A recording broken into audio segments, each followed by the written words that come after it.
Welcome to Victoria Memorial হল। তোমরা দেখছো কৌশিক গোল্ডেন ডায়েরি। আমি কৌশিক, আর আজ আমি তোমাদের নিয়ে এসেছি কলকাতার অন্যতম সুন্দর এবং ঐতিহাসিক জায়গা ভিক্টোরিয়া মেমোরিয়ালে। এই জায়গাটি শুধু একটি স্মৃতিসৌধ নয়, এটি কলকাতার গর্ব এবং ইতিহাসের এক জীবন্ত প্রতীক। ভিক্টোরিয়া মেমোরিয়ালে entry ticket for Indian citizen, গার্ডেনের জন্য 30 টাকা আর মিউজিয়াম সহ ফুল এন্ট্রি 50 টাকা। সকাল 6টা থেকে সন্ধ্যা 6টা পর্যন্ত গার্ডেন খোলা থাকে আর মিউজিয়াম খোলা থাকে সকাল 10টা থেকে।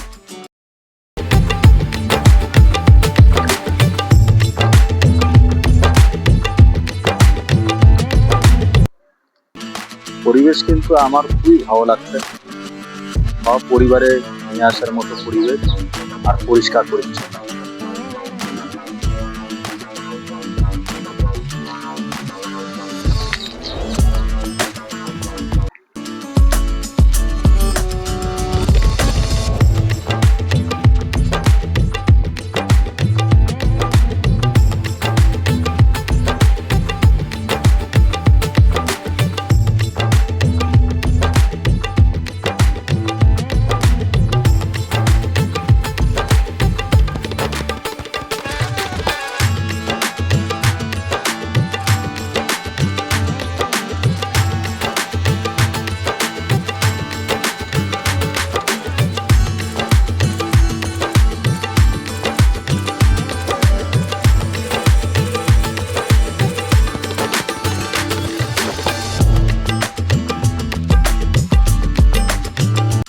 ভিক্টোরিয়া মেমোরিয়ালের সামনে দাঁড়িয়ে কলকাতার হিস্ট্রি ফিল করা যায়। এখানে প্রচুর টুরিস্ট আসে।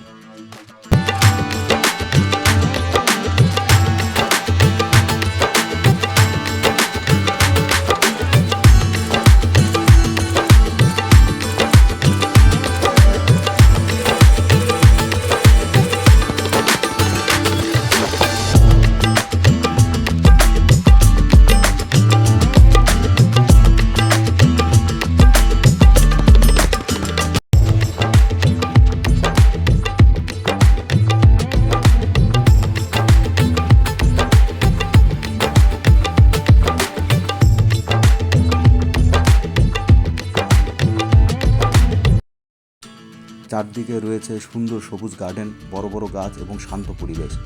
এখানে অনেক মানুষ মর্নিং ওয়াক করতে আসে, ছবি তুলতে আসে এবং ফ্যামিলি ফ্রেন্ডসের সাথে সময় কাটাতে আসে। এই জায়গাটি ফটোগ্রাফির জন্য বেস্ট।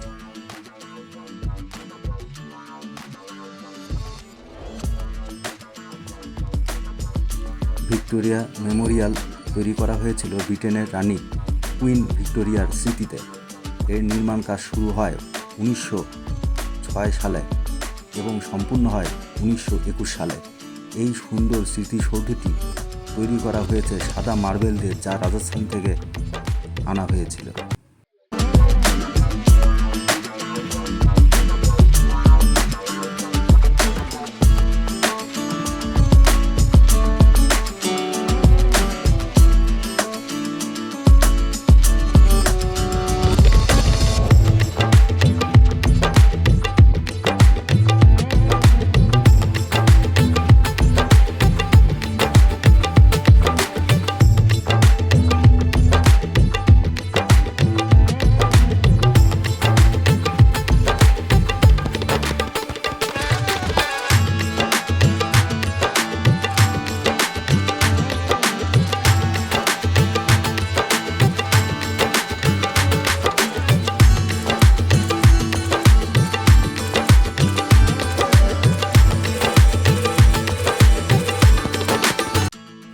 মিউজিয়ামের ভেতরে হাঁটার সময় মনে হয় আমি শুধু একটি মিউজিয়ামে নেই, আমি হিস্ট্রির ভিতর দিয়ে হাঁটছি। প্রতিটি কর্নারে লুকিয়ে আছে কলকাতার গ্লোরিয়াস পাস্ট।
চারদিকে রয়েছে রেয়ার পেন্টিং, যেগুলো ব্রিটিশ ইন্ডিয়ার সময়কার বাস্তব ইতিহাস তুলে ধরেছে। এই পেন্টিং শুধু ছবি নয়, এগুলো আমাদের পাস্টের সাইলেন্ট উইটনেস।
ভিডিও দেখার জন্য অসংখ্য ধন্যবাদ। চ্যানেলটিকে লাইক, শেয়ার, সাবস্ক্রাইব করতে ভুলো না। আরও ইন্টারেস্টিং ভিডিও দেখার জন্য সাবস্ক্রাইব করো কৌশিক গোল্ডেন ডায়েরিজ চ্যানেলে। ধন্যবাদ বন্ধুরা, আবার দেখা হবে নতুন ভিডিওতে। Until then, stay safe, stay happy. Thank you.